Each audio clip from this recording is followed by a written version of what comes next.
Hello and welcome to the agenda. I am Ajay Kaul. In this program today, we will analyze the state of Indian economy in the light of RBI's expectation of gradual turnaround.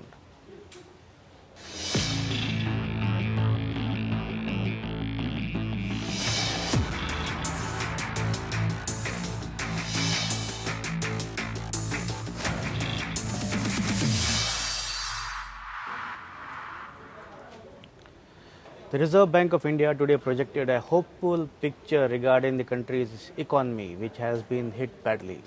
The GDP contracted to minus 23.9% in the April June quarter of this year. The RBI today said the next quarters are expected to be better and last quarter may see positive growth. So, is the economy picking up after the sharpest fall? We will analyze this in the agenda today with two experts on economy. We have with us Mr. Mukesh Mohan Gupta and Mr. Abhishek Rajaram. But before we begin our conversation, let us have a look at this small report.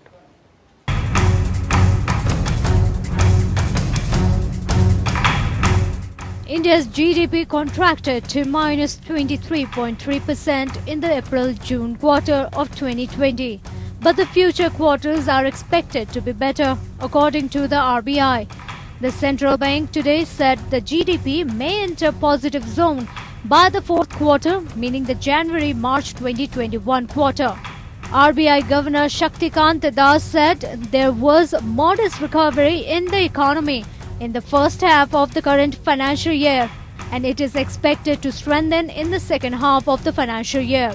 He said the real GDP is expected to contrast by 9.5% in the current financial year. The headline inflation rate was recorded at 6.7% during April-July 2020 due to strong supply chain disruption. This is above the outer limit of the RBI's medium-term inflation target 6%. The RBI continues to maintain its accommodative stance to allow elbow room for further policy interventions if required. Thus, the repo rates remained unchanged at 4%. So far, the RBI has slashed rates by 115 basis points this year to support the economy and real estate sector in particular amid the COVID-19 pandemic. Another major announcement by the monetary policy announced by the RBI governor pertains to the housing sector, where the lenders have now been given greater flexibility as the risk weight attached to house loans will be determined by the loan to value ratio only. This is expected to give a fillip to the housing finance sector and encouraging growth in housing loans. He said the outer look regarding agriculture sector also looks good. In the nutshell, the RBI governor said the Indian economy is entering a decisive phase in fight against coronavirus and raised hopes of good economic prospects. Bureau Report.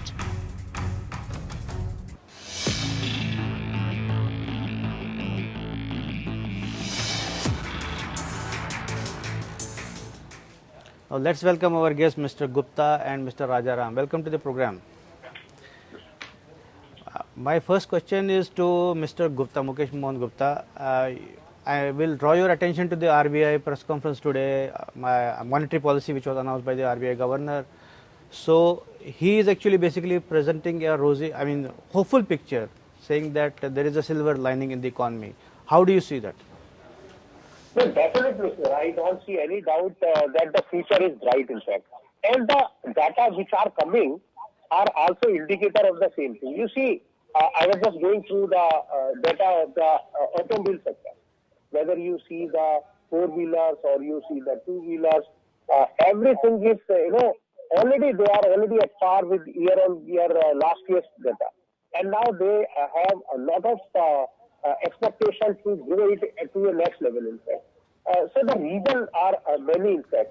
So earlier, when this COVID came, so we were of the opinion, and many people were thinking that two-wheelers, four-wheelers, they are luxury items, and their growth will definitely be impacted adversely. But what happened, in fact, ultimately, what we are seeing nowadays, as far as two-wheelers are concerned, we are seeing that more and more people are now trusting on the home delivery.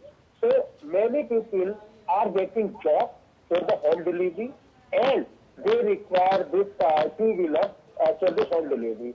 Another issue is that more and more people perhaps would now like to travel by their own vehicle, not by a public transport mode.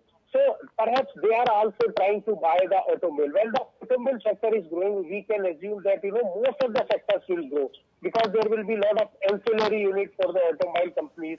And the problem, no doubt, is there. Ajay, no one can deny that there was no problem, but this problem was a natural problem created by, I don't want to comment, but this was not created by any political party or because of isolation for the country. In fact, it's a global problem. Problem was there, but how we come out with this problem, I suppose India should be treated as a role model country to tackle this COVID problem. So I fully agree with what Reserve Bank of India has told that yes, the future is bright. Problem was there, but we are almost over of the problem. But Mr. Gupta, I think you mentioned only auto sector which is doing well, and I think agriculture sector is also doing well. But there are many sectors. MSME is in bad shape, manufacturing is in bad shape. So those, how to revive those? Maybe I'll ask this question to Mr. Rajaram. Good evening. Good evening.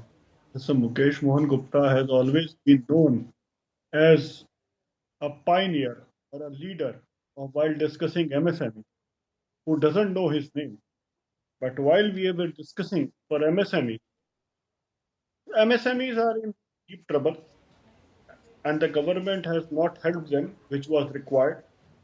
When you read speech of RBI governor today, and what was the report for MPC, Monetary Policy Committee, which was meeting third day today. So they said that deep contradiction for Q1 are behind. That means they are accepting that there are contradictions. Second, they said that inflation would be eased by Q4. And likely recovery is in Q4. That means times are not good. Times are challenging.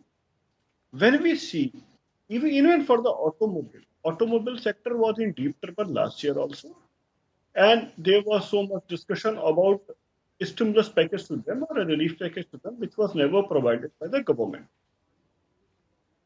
Considering these all things, I presume that unless government does really come with a real economic relief packages, MSMEs are basically backbone of this country's economy. Agriculture, yes, it is a 1/3 of economy.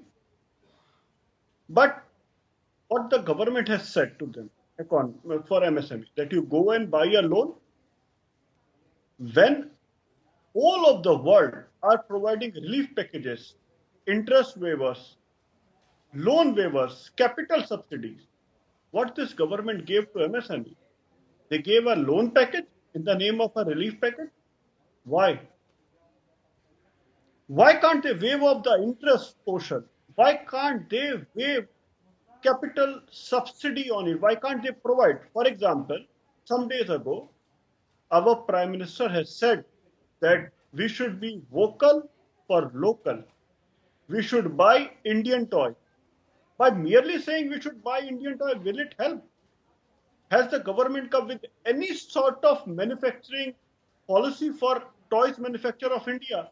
Are they going to provide a subsidized loan? Are they going to provide them subsidized electricity? Are they going to give them any subsidy or any relief in their GST rates? If not, then by merely saying this, will it help?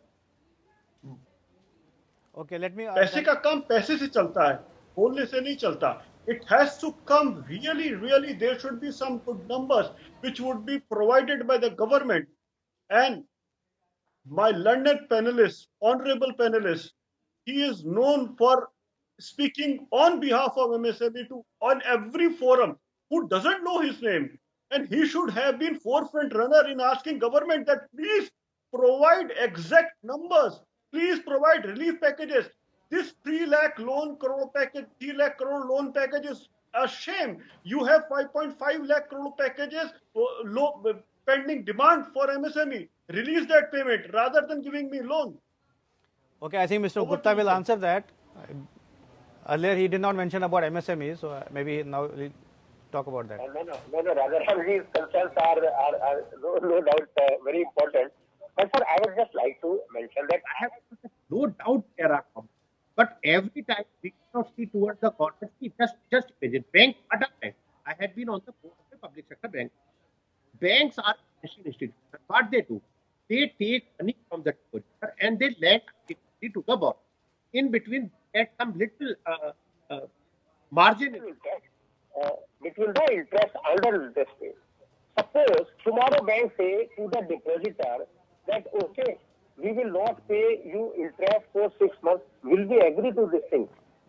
What the government can do, I suppose for the first time in the history, they have come up with a subordinate debt loan scheme, wherein they have told that we will give loan to the NPA unit, to the stress assets.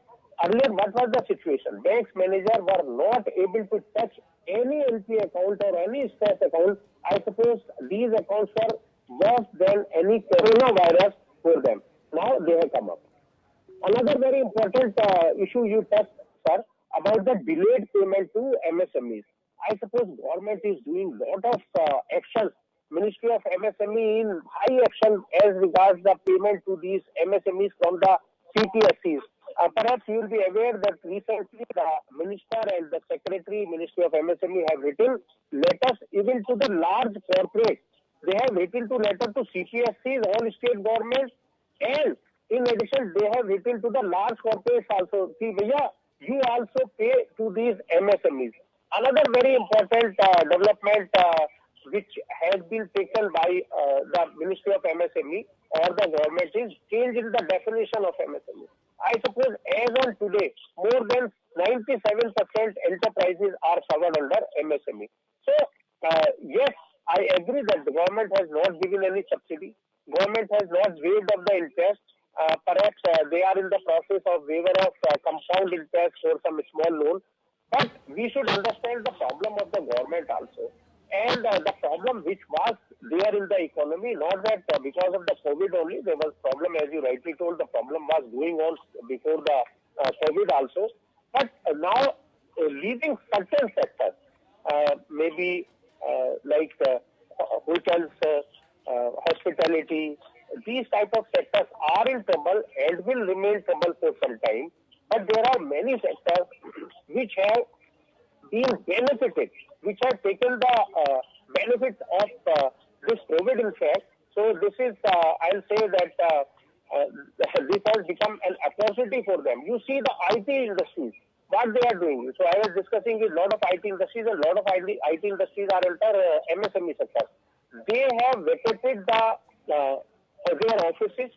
They have instructed their staff to work from home. Can you imagine how much profit has been increased with these two steps? In fact, if they are not managing large offices now, not only the rent, the other expenses, the electricity, housekeeping expenses, security, canteen expenses, lot of expenses have been reduced because of, I suppose, thanks to the corona. Then the transportation time of the staff, that has also been reduced drastically. So there are sectors which are doing tremendously better than what they were doing before this COVID, like hospital industries, pharmaceuticals, automobile. I have already discussed. So there will definitely be some sectors which are in trouble. Job may be a problem, but we all together have to fight for this.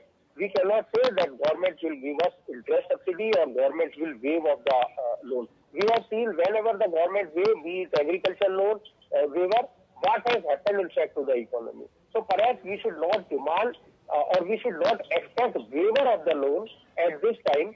Rather, we should come with the government. We should collectively fight with this COVID. And I am confident that we have many plus, in fact, with us, with our economy. We have young generation. Then a lot of large companies are now not interested to go to China. We may call them here. But We Mr. may Gupta, invite them in India. I may interrupt you now here. MSMEs, you know better, are saying that whatever is our due, first give it to us from the government. So we don't need loans. And loans also, MSMEs say we don't have business, so what will we do with the loans? So these are the 2 points. How will you answer that? So one question number one, as far as their due payment is concerned, I suppose the first day when the Honorable Finance Minister came to announce this package, so the first package, this facility was there that within 45 days, all the due payment to MSCs will be paid by the CPSC. And I agree that 100% payment would have not been done because there have been a lot of disputes between the government and the suppliers, these MSMEs. But I suppose, and I got the information that yes, many of the payments have been made to these MSCs by the government department. So this was your first question, and I have been able to see the letters instead. The DO letter the secretary is writing to all the state government. DO letter the ministry is writing to all the PSUs. The DO letters ministry is writing to all the large corporates that you please pay. But we have to understand that everybody has a legal right. So the buyer also has a legal right if there is any dispute, there is any problem. They cannot make the payment if the disputes are already there. So that is there. Then another very important thing in the benefit for the helping of MSME is this insolvency and bankruptcy code was there. And MSMEs, on one hand, though, they were getting some benefit out of it because their dues were actually paid with the help of insolvency and bankruptcy code. But many MSMEs were facing the problem also because the default of 1 lakh rupees or more, anybody can file a petition against that MSME also. Now that amount has been increased to 1 crore and this insolvency and bankruptcy code has been suspended for some time also. I suppose this is also a big relief. Then your second issue was about MSMEs loan. I fully agree that you see that 3 lakh crore was announced under this automated guaranteed loan scheme, but the full amount has not been utilized by these MSMEs so far. Reason, what is the reason? I suppose this is not a negative thing. I feel that our MSMEs are quite intelligent. Whenever they are finding any order with them, whenever they are finding that yes, they will be able to repay this additional loan, they are taking it. Otherwise, they are not taking the additional loan of this 20% which you are talking about. So I feel whenever any company or any MSME is in trouble, so everybody has been taken care of. Those companies which are standard or which are under SMA2, the default is up to 60 crore, and the subordinate debt for them who are in default for more than 60 days or have been even turned NPA 2 years ago. So those have also been taken care of. Okay, let me ask Mr. Rajaram. As Mr. Gupta said, that everybody has been taken care of. What is your view? I am saying that this no, I'm asking. This is not the end of the facility. Government, I suppose, is open and they are going to announce some more relaxations, some more facilities to us being the MSME. Okay, I think Mr. Rajaram wants to now speak. Why they were not announced in the first instance? What was the drama going on from 12th May, 13th May, 14th May, 15th May, 16th May? Why a blowing of trumpet at 20 lakh crore loan we are giving a relief package? What was the relief package in that? A relief package consisted of income tax refund, which was my due right. Relief package consisted of reduction in TDS rate without reducing the tax rates. Was it a truth? No, it was a lie. 20 lakh crore package never existed in the market. It was merely 1 or 2% of the total loan package, which was a real package. What this government is doing, if MSME wants money, rather than giving their due amount, which is due to them, rather than releasing that payment, they are saying go and get loan from the bank. If states have their due right for GST compensation, what the government says, we are not going to provide you GST compensation. We are not able to provide you, go and get loan from the RBI. Are you running a loan DSA or are you running this government? Are you running this country? Do you have a moral right to run this country with these kind of statements? Corona is an act of God. If this is an act of God, then why you don't waive interest and penalties? from GST. Due dates have been extended, but interest and penalties are active on MSMEs. A GST amnesty scheme ended on 30th September, but without relaxation of Section 16, subsection 4. So, ideally, the scheme never went through or take off. Why? Because you never provided them the credit of income, input tax credit. So, without ITC, how can you provide an amnesty scheme? What about 39(4)? Why you are charging interest and penalties when you are saying due to corona I am relaxing the due dates? These and now you are saying that interest on interest, compounding interest, they are going to waive. Oh wow! Why they are going to waive? Because Supreme Court is saying to them that you have to waive it. They should have waived it on the first instance. Nobody is asking that give us subsidy. Nobody is asking give us waiver for loan. What we are saying, are you going to provide any capital subsidy if I want to, or if any MSME want to come with a new business proposal? And what Mr. Gupta said that many companies are operating from their residence, or many employees are working from their own residence. So this has reduced in staff costs. This has reduced in transportation costs. This has reduced in security costs. This has reduced in electricity bill. Now, think of the impact on these. So, a security guard might be getting 10,000-15,000 rupees monthly. So, if he has lost his job, what his family would do? These are in the last stage of Indian economy. They don't earn much higher. What about the drivers who were running cars? What about pantry boys? If your office is closed, then you might be having 10, 12 pantry boys. Now you would be working with 2 or 3. Where they would go? What they would be getting? There could be a situation where there would be a person who would be in middle class income group, and after COVID, he might be forced to come in below poverty line, or he might not be able to start his own business. So to start his own business, one side you say that keep on paying salary to Okay, Mr. Rajaram, I think we are running out of time. So maybe, but if the RBI governor says that we have a hopeful future, by quarter 4 we'll be turning into positive segment. So what is I mean, why are you not believing it? Because in past 6 years, whatever is happening, whatever they come with a long-term vision with short-term problems. Demonetization had a long-term vision, a short-term problem. GST has a long-term vision and a short-term problem. And these short-term problems are not over after 2, 3, 4 years. So how can I believe him just by merely his word that, okay, in quarter 4, everything would be all right. Do you have a plan? Are you going to give something to any MSME? No. Are you going to give any relief to the company? They are so intelligent that last year when there was a problem, there was less demand, so they gave relaxation in corporate loan and they increased the demand side. So demand was already higher. Basic economy says when the supply is higher, you have to increase demand. What they did, they increased the supply side by giving relaxation to corporate taxes. What it helped? Did it increase demand? No. So unless you put money to real common man, unless you get something in my pocket, how can I go and buy something? Saresh said cars are going. Can everybody go and buy a car? Car is still a luxury item. Right. I think this is a lengthy debate, but our time is over. So thank you both of you for participating in this debate. This is all in the agenda today. Thanks for watching. I'll be back with another important topic tomorrow. Till then, goodbye.